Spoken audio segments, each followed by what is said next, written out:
Hi, I'm Joss and I've never really done a video like this before, just sort of talking to the camera. I've already tried filming this video twice, but I've just not got through it yet. So I thought that by the time I reach the end of this path here, this fairly long path, I will have talked about why I'm going to uni at 21 rather than 19.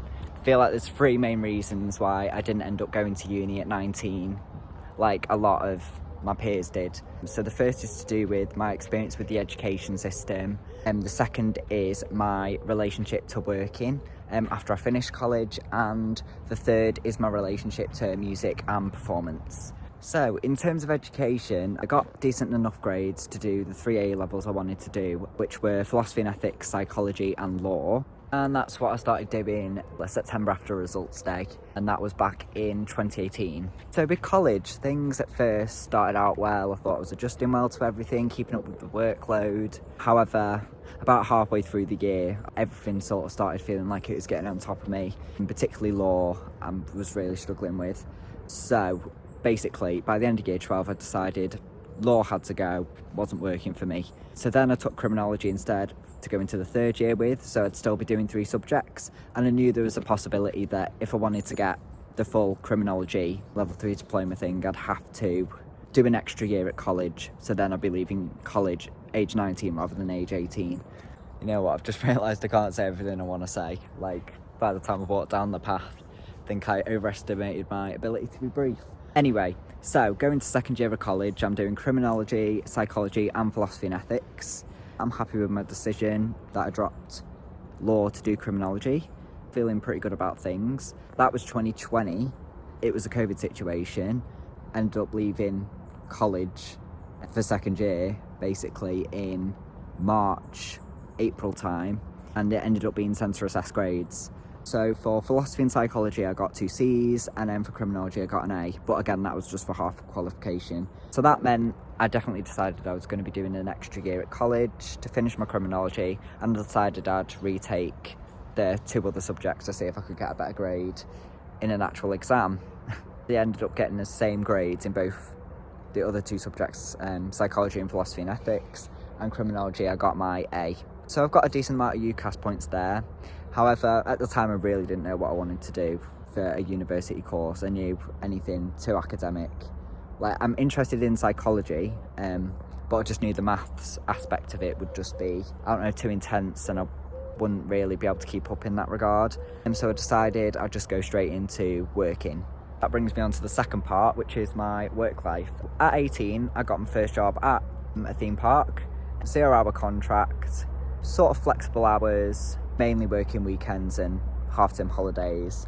Obviously there was a break during COVID, and then I went back while I was at college, and basically I stayed in that job up until I left college in the third year. And the timing actually ended up working pretty well for when I finished the theme park job and ended up moving to another job which was more stable, would be able to give me more hours. It was basically perfect, so I could go straight from college to working at this job on a more full-time basis to earn a decent amount of money.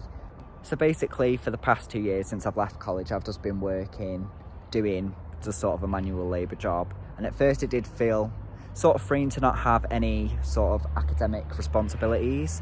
But I don't know, like about a year ago, I just started feeling very unfulfilled and like I wanted to do something else with my life. So this sort of brings me on to my relationship with music, sort of singing and performing. I've always loved singing for as long as I can remember basically, but for most of my life I was too scared to sort of perform in front of other people. It was just something I had for me, do it when people were out of the house. So I feel like when I really started to take my singing seriously and stuff was around 2017, 2018, because that's when I started sort of recording myself singing, so I knew what I sound like. Because, you know, oftentimes your voice isn't how it sounds in your head. At this point I feel like I've recorded my own voice so many times it sort of just sounds the same to me now. But at the time it was good to see how I actually sounded and not how my brain perceived me to sound. It was in the first 2020 lockdown that I first started playing about with garage bands. It was the first time that I was able to think of an original melody over chords, because before that, every time I tried to sort of songwrite or whatever, I would sort of just end up coming up with a melody that basically already existed. I always thought I wouldn't be able to come up with any original melodies of my own because I just associate them with other songs that already exist. But in that 2020 lockdown, I managed to sort of come up with my own original melody. Now, it wasn't like groundbreaking or anything, but I suppose it's one of those things that sort of help you to break down a mental block you have for yourself. Sometimes you have beliefs that, oh, I can't do this, I can't do that. And then something will happen, or you will do something, and you're like, oh, I proved myself wrong there, I can actually do it. So that happened in 2020. A couple of years went by after that. I was still sort of working on stuff in the background, practicing my singing. It was in 2022 that I'd been wanting to do vocal coaching for a while, but it was in 2022 that I decided to actually go ahead and book my first ever singing lesson with the wonderful Claire Cannon. That's been the best decision I've made so far. Singing lessons have sort of really helped me externalise something that I've kept to myself for so long, and I've sort of shifted how I viewed myself and my own abilities.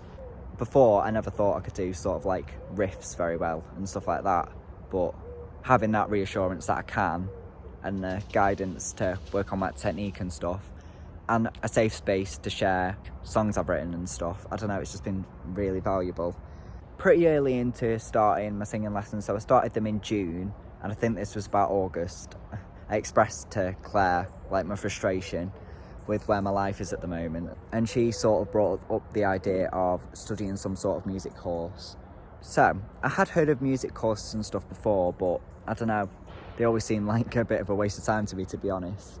But I was able to have a sort of mental shift where I can see the value in a music course, the things it can teach me, but also it's just valuable in terms of getting some time back to really dedicate myself to trying to build some sort of career that I like doing. It's basically the government giving you 3 years to sort of figure out what you want to do, because basically my current work situation, I can't really fully dedicate myself to trying to build a music career because there's just like no time.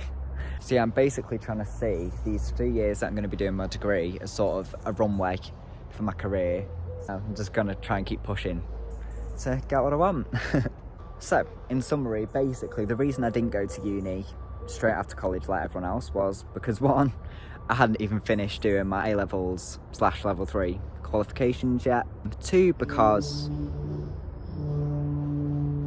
don't know what that was, is because I didn't even know singing was something I could do, or I didn't even think it was something I could possibly do as a career or as a course when I was at college, because at that point I was still too afraid to put myself out there in any way. Yeah, I think overall I just sort of wanted to make this video not only to share my experience, but I don't know, to sort of, if you're somebody that's going to uni later than the people around you, oftentimes there are good reasons for why you're doing things in the way and in the time you're doing them. And sometimes you just need to remind yourself of what those reasons are and sort of remind yourself that you're on your own path. You've not got an expiration date and you can always make a change in your life. I'm only 21, so I'm not that much older, but even still, I don't know, sometimes you can feel like you're somewhat behind.